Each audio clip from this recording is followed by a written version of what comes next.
Donc, Sophie, bah, est-ce que tu peux te présenter un peu? Donc, en fait, tu danses nu, tu fais de la pole dance nu dans ton van, c'est ça? Et ça rapporte gros. Non, pas du tout. Ah, et donc la miniature et le texte d'accroche de la vidéo? Bah, c'est juste pour faire venir du monde, c'est racoleur.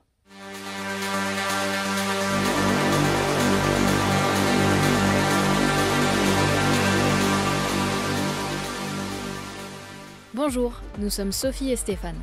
Nous parcourons l'Europe et bientôt le monde à bord d'un petit van aménagé à la recherche des plus beaux spots pour y poser notre matériel et mixer la musique que nous aimons. On vous emmène avec nous régulièrement pour vous faire vivre nos aventures.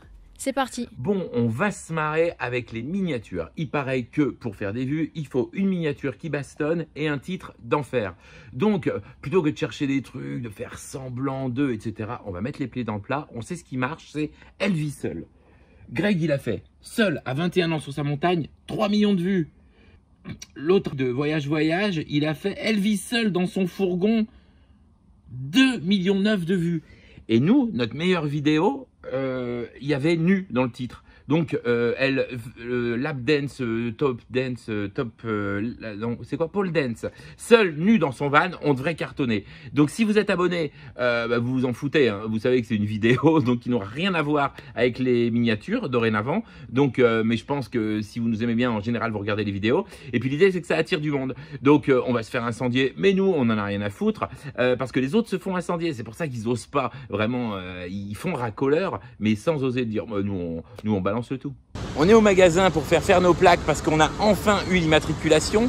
Et là, en arrivant, putain, on voit un gars avec un superbe Defender et avec de superbes plaques. Donc, je discute avec lui. Il dit, bah justement, je suis ici pour en faire de nouvelles parce que je viens de me prendre une amende de 90 €. Et il dit, je l'ai reçu directement à la maison. C'est-à-dire qu'il n'y a même pas, personne ne l'a arrêté pour lui coller. Donc, le mec, il est vert. Alors, il me dit, en plus, il avait fait ça bien. Puis vraiment adapté au niveau esthétique à sa voiture, quoi. Donc voilà, donc nous on va se taper des plaques toutes bleues à la con avec marqué 73. Donc on va quand même en commander des belles comme ça. Et puis quand on sera à l'étranger, Cette photo, c'est juste pour te proposer de nous rejoindre sur Instagram et accessoirement pour te montrer que notre immatriculation, nous l'avons. Bon, je viens de faire une reconnaissance à pied parce que là on se balade avec le Sprinter pour prendre quelques photos et puis se faire la main dans les chemins. Après, ça te fait la main avec le Sprinter des autres, faut bien le faire avec le nôtre. Marche arrière, c'est pas possible. Et là, on a un sacré chemin. On voit pas, mais il y a un super dénivelé. On voit peut-être la hauteur de la maison là. Donc là, ça descend raide de chez raide, avec un virage en plus un petit peu en dévers. On va utiliser le DSR qui est l'aide à la descente. Et en fait, c'est vachement confortable parce qu'en descente, sinon on est tout le temps en train d'appuyer sur le frein, puis de lâcher le frein et tout. Donc voilà, ce qui serait sympa quand on va arriver en bas, c'est de remonter. Bon allez, on verra déjà comment on s'en sort dans la descente. Ouais, c'est parti. Donc là, il y a le DSR qui est à 4 km/h. Là, je touche aucune pédale, que le volant. Donc en fait, ça offre une descente qui est vachement linéaire. C'est vachement agréable parce qu'on n'a pas tous les à-coups. Bon, ça, c'est les capteurs qui glissent partout. Il y a une colline, il y a des branches et machin, on s'en fout. Ce qui est bien, c'est que ça déclenche la caméra 360, donc qui permet de voir quand même ce qui se passe. Voilà, ça descend nickel. Voilà, ici, il y a un petit replat avec une poule là. Hop, voilà, ça descend, bing. Et là ça descend, ça rigole.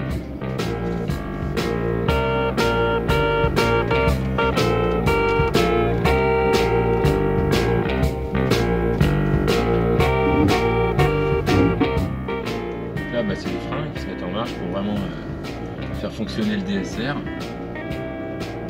C'est super si ça s'arrête jamais en fait, donc c'est super. Franchement, la descente elle est négociée. C'est presque marrant qu'il n'y ait pas la même chose en montée. Ouais. D'un moment pour les terrains difficiles, tu te mets tout doucement comme ça et tu dis bah vas-y tu montes. On va ici, retour à la route. Donc là si je réaccélère, ça repart. Et donc là je me suis mis à 7 km/h en fait, la petite réaccélération. Et donc ça rebloque le DSR à 7 km/h. Donc c'est vraiment super bien. Bon allez, on va se faire la montée maintenant. Ok, donc là on est en low range, donc vitesse courte 4x4. Et puis on va se monter ça, on va voir. Donc tout doucement. Honnêtement, moi, je suis pas du genre à passer en force dans ces trucs-là. Je préfère sentir la puissance du moteur, le couple. Je trouve ça vachement agréable. Et là, on sent que ça pousse. Hein. Oh là là. Bon, le Sprinter est relativement vide. Hein. On va lui rajouter presque une tonne quand il sera chargé. Plus, bon, c'est là que ça monte.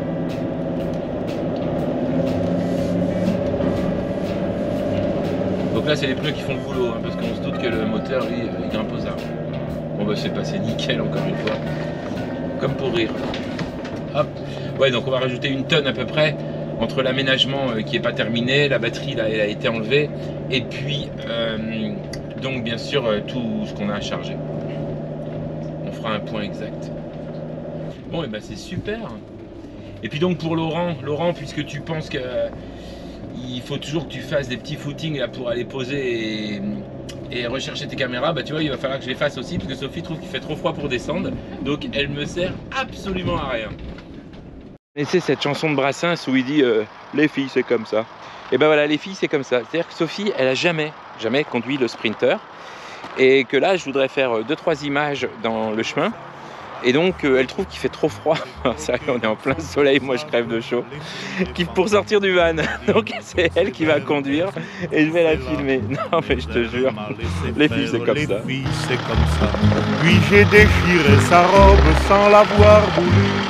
Le bon Dieu me le pardonne, je n'y tenais plus. Il me le pardonne non, d'ailleurs je m'en fous. J'ai déjà mon âme en peine, je suis un voyou. Vous vous rappelez de Michel Mouton, championne du monde des rallyes sur Audi Quattro? Et bien regarde, ma Sophie elle est plus proche de la gazelle que du mouton, mais... Donc là c'est vachement bien, on a un écran qui nous indique le couple moteur en newton-mètre, la puissance du moteur en kilowatts. Ça c'est vraiment super. Et ça nous permet de savoir à peu près quelle est la puissance du moteur utilisé. Parce que bon, on a 190 chevaux, mais on ne sait pas, est-ce qu'on est à 50%, 60%, est-ce que quand dans les montées, par exemple, on a du mal à savoir ça. Bah là, on le sait, et c'est vraiment sympa. Bon, c'est le genre de truc qu'on regarde au début, et puis qu'après, on ne regarde plus. Hein. En fait, je dis qu'après, on ne le regarde plus, je dis ça pour Stéphane, parce que lui, il a pris un petit écran, il ne savait pas, je sais pas quoi, et donc il n'a pas cet écran. Donc c'est pour le consoler un peu. Ah, Stéphane, on pense à toi.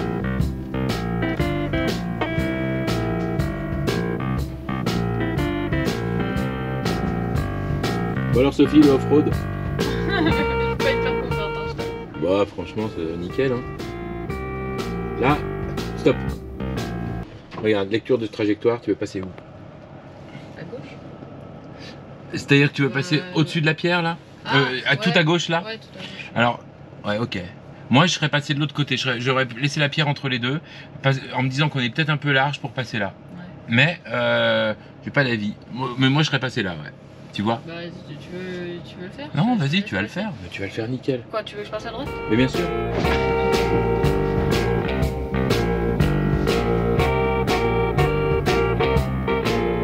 tu vois, là on est passé sans se poser de questions. Oh, les spécialistes nous diront si on a fait le bon choix.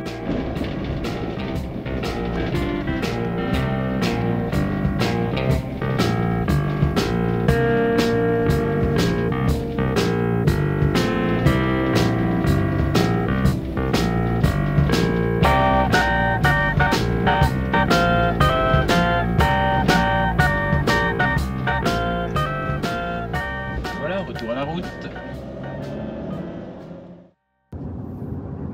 Nous sommes lundi matin, on part chez Offroad Accessoires à Genève, donc pour la monte du matériel off-road, treuil, platine de treuil et câble d'amortisseur. Sophie, pendant ce temps-là, est en train de connecter le camion à une application qui s'appelle Mercedes Me, et voilà, qui doit permettre de faire plein de choses à distance. Alors, on va regarder ça. Bonjour. Stéphane, enchanté. Christophe. Bonjour. Alors, on vient pour mettre une galerie de toi? Non. Eh bah oui, il est tout neuf, c'est pour ça qu'on est chez vous. Vous avez un temps mort là pour la... Ça fait 1 an qu'on a des temps morts. Alors celui-là, on l'optimise. Non, mais là, on est à la fin, donc c'était idéal de vous l'amener. On a pare-choc treuil. C'est ça. Platine de treuil, c'est pas le pare-choc, platine de treuil, le treuil. Le treuil, c'est un Warn Evo 12S, c'est ça? C'est ce qui était prévu, ouais. D'un point de vue suspension, vous êtes au courant qu'on a toute la partie avant, les amortisseurs arrière, mais on attend les lames. C'est ça. Voilà, puis il n'y aura pas les lames derrière. Donc les lames, bah, pour l'instant, on fera rien. Et puis, bah, j'attendrai ou que vous les ayez, ou alors je ferai monter d'autres lames si vous les avez pas tout de suite. Ouais. Là, l'idée, c'est de le récupérer soit jeudi, soit vendredi. Bah, merci beaucoup. Bah, je retourne au bureau. Oui. Et puis, j'attends de vos nouvelles alors. Mais je vous remercie beaucoup. Passez une bonne journée. Au revoir. Bon, on essaye de rejoindre l'aéroport avec nos roues. Là, il fait un froid de canard.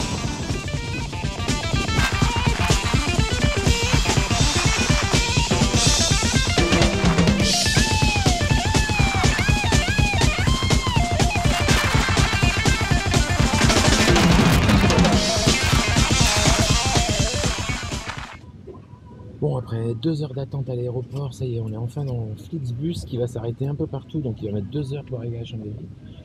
On avait nos roues avec nous, donc on savait pas trop si on avait le droit de les mettre dans la soute parce qu'il y avait des suppléments, et aussi pour les trottinettes, fallait prévenir avant. Donc on les a mis dans les sacs poubelles, on a tout bien agrafé, et puis on a pris une précaution dont on avait sûrement pas besoin. Ah ouais, allez, parti. Bon, après mains et mains déboires, nous avons réussi à faire immatriculer notre van, donc ça y est.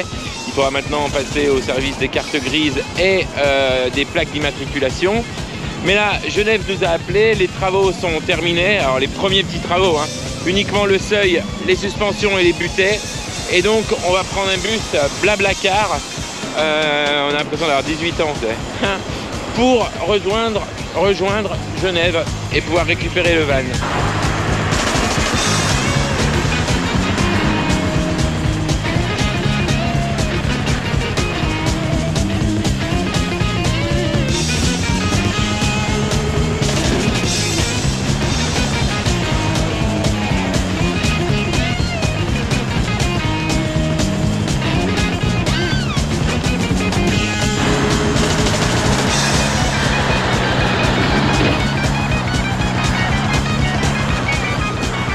Bon, nickel, on est arrivé à Genève. Putain, les roues, hein, c'est vraiment super, ça nous permet vraiment de nous déplacer, d'être vraiment autonome sur des... Là, on a 3 km entre l'aéroport et le concessionnaire, enfin l'aménageur, donc c'est vraiment top. Allez, on va prendre possession du Sprinter. Bon, on va voir tout de suite à quoi ça ressemble. Hop. Yeah. Ouais, c'est super bien intégré, hein. C'est nickel. Donc tu as vu le câble, tu te demandais pour la couleur, il est noir. Ah, il est noir, et ben C'est super. bien. Ouais, Ça va faire rager Stéphane parce que lui il a un câble orange, très ouais. moche. Hein.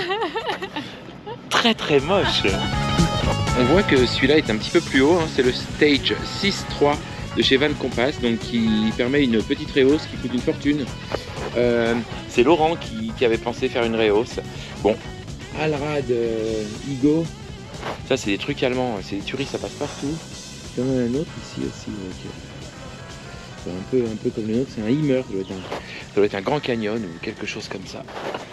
Ouais, c'est le paradis là. Hein. Ouais, super, ok. Très bien. De toute façon, je reviens après vous voir. Hein. Et puis je vous redemanderai un devis sur de l'éclairage de 3 choses. C'est parfait. À tout de suite. Donc ici, la télécommande déroulée, enroulée. Alors, attention aux doigts. Oui. Là, les déverrouillés, là, les verrouillés. Ok. Déverrouillés, là, vous pouvez tirer la corde. Ok, va voir Sophie, comme ça on sera deux à s'en souvenir. Parce que quand on sera dans la pampa dans 3 ans et qu'on en aura besoin, on se souviendra plus comment ça marchait. Est-ce que tu sens le truc à la main? Voilà, on vous a mis 2 manilles. Hein. Ça, je vous remets le doublage d'amortisseur. Ça, c'est la fameuse découpe? Oui. Donc dont vous parliez? Ok. Fait, ouais. Très bien. On rapporte toute cette partie platine acier, ouais. Et qui va prendre beaucoup plus loin. Et puis la même qui est en dessous sur le triangle. Ok.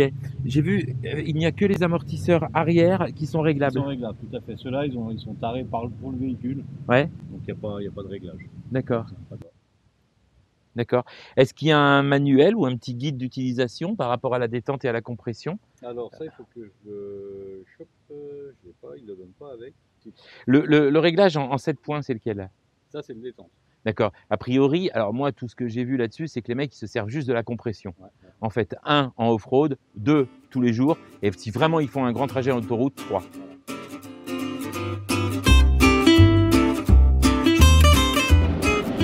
Nous sommes rentrés de Genève hier par les petites routes avec le van. Bon bah génial, hein, ça roule terrible. On a pu commencer à utiliser le système son, même si on n'a que la moitié qui est installé. On arrive chez Carriage, donc on va leur remettre le van pour les derniers 15 jours d'aménagement. Donc voilà, on espère que ce sera la dernière ligne droite. Alors, il s'est passé une chose, c'est qu'on a fait donc installer un treuil, on a fait changer et remplacer et additionner les amortisseurs par un système Van Compass 4.3. Et en rentrant à la maison, on s'est rendu compte que c'était pas un 4.3, c'est un Stage 2. Donc voilà, alors on est en train de voir avec la boîte chez qui on a fait faire ça, comment on va pouvoir trouver un terrain d'entente. Ça va pas être simple parce que le truc c'est que sur le titre du devis il y a bien marqué Stage 4.3, en dessous dans leur nomenclature à eux il y a marqué Stage 2. Ils me l'ont bien vendu au prix où ils vendent le Stage 2. Par contre, je me suis rendu compte que le prix où ils vendent le Stage 4.3, c'est énormément plus cher que le prix auquel est vendu en France ou à l'étranger, aux États-Unis, le Stage 4.3. Donc ce qui fait que je ne m'étais pas inquiété du prix, parce qu'en fait, le prix du Stage 2 qu'ils m'ont vendu, c'est le prix du Stage 4.3 en France. Donc voilà. Et maintenant, ils me disent oui, alors c'est vrai que c'est pas clair, etc. Mais rien n'est clair. Il manque aussi dans le montage les Sumo Spring. Donc bon voilà, on fait pas de scandale tout de suite. On va voir comment ça s'arrange. On va leur mettre un peu la pression. Et puis on va voir comment on se sort de cette histoire. À suivre.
Putain, c'est pas beau ça?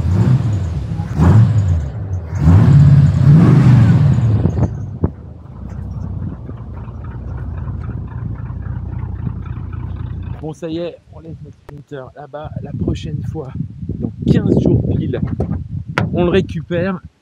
Normalement, là, nous voici dans notre petit Django. On rentre chez nous. On attend 15 jours et là, on va avoir des nouvelles tous les jours. Là, j'ai exigé, j'ai dit, depuis le début, je suis sympa, machin, je dis si c'est possible, mais là, c'est plus que si c'est possible. Donc, allez, deal, c'est parti. C'est parti, c'est parti. C'est pas parti comme j'aurais voulu. Bon, là, il travaille dessus, pas de doute. Mais pour être tenu au courant chaque jour de ce qui est fait, c'est la croix et la bannière. Donc, j'ai envoyé une série de mails et de textos à Carriage. Je vous la fais courte, c'est pas facile pour eux non plus. Voilà la situation. Carriage, c'est une boîte qui est née de la création de tourbus. Les bus, donc les cars, hein, pour les tournées d'artistes, avec les lits dedans, les cuisines, les machins, etc. C'est là où se passe tout ce que tu peux imaginer qui se passe dans un bus après un concert, et surtout entre deux concerts. Avec les groupies du concert de Paris que tu déposes à Lyon le lendemain parce qu'elles sont montées dans le bus pour passer la nuit, mais en pensant que c'était un hôtel, et sans s'en rendre compte, la nuit faisant, entre after party, acid party et sex party au petit matin, pour celles qui tiennent encore debout, surtout ceux qui tiennent encore debout d'ailleurs, parce que les filles dans ce genre de soirée, les mecs les aiment autant coucher, je veux dire qu'ils aiment surtout coucher, conscient ou pas, soyons réalistes. Donc tout ça pour vous dire que la location des tourbus, c'est ce qui fait tourner Cariage. Ils n'ont pratiquement pas de concurrence, car leurs bus sont tellement incroyables que les groupes et les boîtes de prod n'en veulent pas d'autres. Tu m'étonnes. Bref, devant un tel succès, ils se sont lancés dans l'aménagement de van et ils ont créé un concept génial, celui du Forest sur porteur Ducato. Un van d'aventure absolument magnifique avec des prestats super haut de gamme, une déco et des finitions comme eux seuls savent le faire, ou presque. Et en plein lancement du Forest, bing, confinement, annulation de toutes les grosses tournées pendant plus d'1 an, donc t'imagines bien que les tourbus sont rentrés au bercail et que le pognon ne rentrait plus, les chauffeurs, les mécaniciens au chômage technique, etc. C'était donc le moment pour le Forest, surtout que pendant le confinement, tout le monde en voulait. Et là, impossible de satisfaire la demande, qui comme par hasard se faisait plus sur du sur-mesure que sur le modèle de série, tout frais sorti des planches à dessin et des ateliers. Bah oui, tu penses, les mecs te disent et te démontrent qu'ils peuvent techniquement tout faire, et donc c'est difficile de s'en tenir au modèle proposé sans venir y ajouter des petites touches perso. Des projets comme le nôtre, ultra sur mesure, sont venus se greffer pour finir de désorganiser. Tu rajoutes à ça la démission d'un mec qui venait d'être recruté et qui fut justement notre interlocuteur, le toit d'un hangar en construction qui s'est cassé la gueule sous le poids de la neige et un pic épidémique dans le village cet hiver, et tu comprends pourquoi tout prend du temps. Alors ça, ok, je veux bien l'admettre, je suis prêt à l'entendre, je suis ni bête ni obtus, je sais faire preuve de réalisme et de pragmatisme. Et il faut ajouter ça au fait qu'ils nous ont clairement dit avoir minimisé notre projet à tous les niveaux. On arrive en disant, non, pas de cuisine, ni de douche, ni de toilette, ni de panneaux solaires, ni rien. Les mecs se disent, easy, facile le projet, il nous faut 2 mois. 2 mois, c'est presque le temps qu'il leur a fallu, rien que pour conceptualiser les meubles hauts et les accoudoirs dont il fallait gérer les arrondis et la garniture stratifiée alu, le pire du pire. Surtout que les meubles hauts arrondis, c'était moins notre idée que la leur. Moi, j'avais juste émis l'idée d'angle arrondi. Mais ils sont tellement perfectionnistes qu'ils n'ont rien voulu savoir. Et par souci pratique et esthétique, ils avaient peur du fait de la faible hauteur de plafond au-dessus du lit qu'on se cogne dans les meubles hauts. Donc ils ont réalisé l'impossible. Des meubles du style de ceux que tu trouves dans un avion, mais en bois et en stratifié alu. Ce qu'aucun aménageur sensé ne te proposera jamais, sachant la technicité et le temps que ça demande. Mais eux, ils se prennent à leur propre jeu, celui de l'excellence. Là où je suis un peu déçu, c'est qu'en leur confiant mon van, je leur ai fait part de mon expérience malheureuse, que dire malheureuse, traumatisante, oui, avec fucking Aircam, nos anciens aménageurs, qui en tout et pour tout en 5 mois, n'ont réussi qu'à créer, qui plus est dans le mauvais sens, des ouvertures de fenêtres avant qu'on se dispute et qu'on se barre. Je vous renvoie aux vidéos en question. Donc à Cariage, j'ai dit plus jamais ça. Et surtout, pas de rendez-vous remis au lendemain, à la semaine prochaine, des reports de ci, de là, et d'arrêt pur et simple du chantier. Ça n'arrivera pas. Ils m'ont dit, ça n'arrivera pas. Bon, finalement, on a tout eu, hein. Ils nous ont tout fait. Mais ok, encore une fois, je suis bien réaliste, je sais qu'ils subissent aussi. Mais rapidement, voyant les délais s'allonger, je leur ai fait comprendre que le pire pour moi, c'était d'être laissé sans nouvelles. Ce dont j'avais besoin, c'est de communication, de photos. Rien de bien compliqué. On est à une époque où tu ressors ton iPhone en fin de journée, boum boum, en moins d'1 minute, tu fais 10 photos, rédiger 3 mots, clac, tu l'envoies, t'appuies sur envoyer, ça part. Mais non, à croire que les forfaits d'envoi de MMS, mais non, pas de MMS, de photos quoi, ne sont pas arrivés jusqu'au département de l'Isère. Je pense que chaque photo doit leur coûter plusieurs dizaines d'euros, et peut-être même avec une taxe spéciale altitude qui fait que l'envoi de 5 photos en fin de journée doit leur coûter le prix d'un baril de Brent un jour de déclaration de guerre. Franchement, je pense qu'avec un point journalier et quelques photos, je pourrais attendre sereinement. Mais ce truc simple comme tout, ça semble impossible. Avant-hier, j'ai eu un message, comme quoi j'aurais les photos aujourd'hui. Puis aujourd'hui, le chef de projet me dit demain, tu vas voir, je les aurai pas. J'appelle le chef d'atelier qui me dit, t'inquiète, je te les envoie ce soir, total, j'ai toujours rien. Et cette situation, je l'ai connue des dizaines de fois, ça nous met KO à chaque fois. On leur a dit, à chaque fois ils s'excusent, à chaque fois ils se mettent à notre place et compatissent. Alors on tente de repartir sur de bonne base. Là dernièrement, ils nous ont changé de chef de projet pour alléger la communication avec le chef d'atelier, dont ce n'est pas le boulot. Résultat, toujours pas de photo, ou si rare. Mais le truc, c'est que quand ils nous envoient une photo, on voit le travail réalisé, il est tellement chouette que ça nous remonte le moral. Puis ça leur descend aussitôt le lendemain. Alors Cariage, moi je vous l'ai déjà dit et je vous le redirai, vous faites le meilleur boulot du monde, c'est indéniable. Je ne sais pas si une autre boîte est capable techniquement de faire ce que vous faites, mais en tout cas avec moi, tout ça est terni par cette communication impossible, toujours compliquée, et tout ce que je redoutais. C'est-à-dire la remise à demain ou après-demain ou à la semaine prochaine de ce qui était promis aujourd'hui. Alors, je vois bien l'état d'esprit. Ils fournissent des produits tellement fabuleux que tout ça, c'est censé s'estomper le jour de la livraison. Ah, qu'il est beau mon van. Mais moi, je commence sérieusement à avoir des doutes, car assister à l'amertume et au désarroi de Sophie jour après jour, j'aurais du mal à l'oublier et à mettre une croix dessus. Donc, quelle que soit la qualité du travail fini et la capacité hors du commun, je le répète, de Carriage à coller à nos désirs en matière technique, esthétique, etc., moi aussi, je vais garder un goût amer de cette expérience. Et il tenait sûrement à pas grand-chose pour qu'il en fût autrement. Un peu plus de rigueur dans la communication et surtout, putain, mais des photos, putain, des fucking photos. Donc voilà la situation incompréhensible que je continue à subir à quelques jours de la livraison de mon van et qui gâche tout. Si chez Carriage, quelqu'un regarde cette vidéo et qu'il a une explication, qu'il me la donne. Bien sûr, le fait qu'humainement, quand je les vois, quand je les ai au téléphone, je les adore tous, bien sûr que ça va faire oublier un peu. Mais ce qu'on a subi, ce qu'ils nous ont fait subir, cette incapacité à intégrer l'investissement émotionnel qu'on met dans nos projets, et je ne parle pas des chamboulements financiers, de tout ce que ce retard engendre aussi à notre niveau, chamboulement organisationnel, économique, psychologique, on a vécu un cauchemar avec Aircam, et ce qu'on imaginait impossible se répète. Deuxième effet qui se coule, pas cool. Comme je l'ai dit plus haut, ils subissent aussi, je le sais, donc je vais passer l'éponge. Je pense qu'on essuie quelques plâtres. Mais par ailleurs, le boulot qu'ils sont en train de nous faire, ils sont pas prêts de le refaire pour quelqu'un d'autre, ça j'en suis sûr, ça lui coûtera au bas mot 1 million d'euros, donc balle au centre. Avec les Suisses maintenant, car les emmerdes, ça vole en escadrille. Revenons-en à nos amortisseurs et à ce bloody fucking good damn stage 4. Qui s'est transformé en stage 2 ou 3-3, je finis par m'y perdre. Stage 4-3 d'ailleurs à la base. Bon, mais moi les Suisses, décidément, je les adore, c'est une race à part. En fait, ce sont des gens qui vivent dans une société qui fonctionne. Ce sont des gens qui ne sont ni jaloux, ni envieux, ni aigris. Relativement individualistes, certes, ce qui leur permet par ailleurs d'être moins cons, plus réalistes, et de les rendre moins enclins à réagir constamment sous le coup de l'émotion. Et l'émotion, ici, on sait ce que c'est. Ce sont des gens polis, qui parlent sans agressivité, et sont capables d'écouter. Tout ce qu'on a perdu ici, et qui nous donne vraiment l'envie de se tirer d'un pays qu'on ne reconnaît plus. Une espèce de jungle, faite d'égalitarisme forcené contre nature, et en fin de compte, ultra violent. Il ne me dérangerait aucunement de changer de nationalité pour me targuer d'appartenir à une nation en laquelle je me reconnais. Loin de toute l'arrogance dont nous, Français, on fait preuve tout le temps, à l'égard de tout le monde, et de cette bien-pensance et de cette bienveillance mielleuse et gauchiste qui pourrit tout. Dès qu'on voyage un peu, on se rend compte du gouffre qui existe entre qui nous étions et qui nous sommes devenus. Bon, tout ça pour vous dire que le boss de Offroad Accessoires m'a appelé aujourd'hui, me présentant un arrangement qui ne me satisfaisait pas. Je lui ai expliqué pourquoi. Il m'a dit, vu sous cet angle, qu'il voyait lui aussi la situation autrement. On a trouvé un accord de principe que nous affilerons dans le détail et dans les chiffres dans les prochains jours.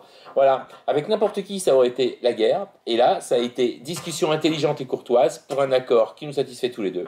La classe. Donc, livraison du van dans quelques jours, immatriculation réussie, accord de paix avec la Suisse. Et je ne vous ai pas parlé de la super nouvelle qui nous a été donnée par notre compagnie d'assurance hier concernant le Palace, le Sprinter. J'y reviendrai dans un prochain épisode. Et voilà, cette vidéo touche à sa fin et nous aimerions terminer avec une pensée pour les deux protagonistes de la chaîne Gros Buddy et nous, qui doivent interrompre du fait de petits soucis de santé leur voyage en Afrique entrepris il y a plusieurs mois. Nous sommes heureux de leur dédier la chanson qui suit en espérant les croiser un jour sur les pistes ou ailleurs, ils ont 1000 choses à nous apprendre. N'oubliez pas de liker, de vous abonner ou de faire ce que vous voulez après tout, mais juste que si vous avez envie de le faire, alors faites-le. N'attendez pas, ça fait partie de ce que nous essayons de transmettre à travers notre manière d'être.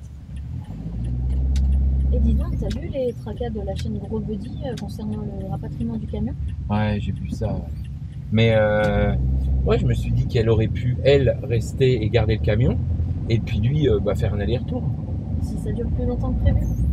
Ouais, ben dans ces cas-là, il lui envoie un billet d'avion, comme dans la chanson. Give me a ticket for an aeroplane. Ain't got time to take a fast train. Lonely days are gone, I'm a going home. My baby just wrote me a letter. I don't care how much money I gotta spend. Got to get back to my baby again. Lonely days are gone, I'm a going home. My baby just wrote me a letter. When she wrote me a letter, said she couldn't live without me no more. Listen, mister, can't you see I got to get back to my baby once more. Anyway, yeah, give me a ticket for an aeroplane. Ain't got time to take a fast train. Lonely days are gone, I'm going home. My baby just wrote me a letter. When she wrote me a letter, said she couldn't live without me no more. Listen, mister, can't you see I got to get back to my baby once more.